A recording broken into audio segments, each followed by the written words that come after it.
దేవుని యొక్క ప్రేమను నమ్మలేకపోతుంటున్నాం. దేవుని యొక్క అద్భుతాలను నమ్మలేకపోతుంటున్నాం.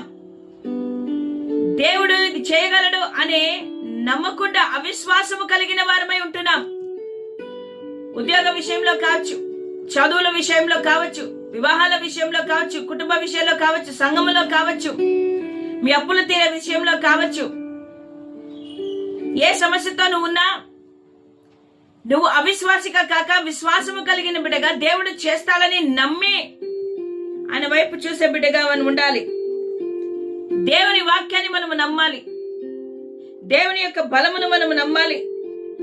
దేవుని వాక్యంలో ఉన్న సత్యమును మనము నమ్మి విశ్వాసము కలిగిన బిడ్డలుగా ఆయన వైపు మనము చూడాలి.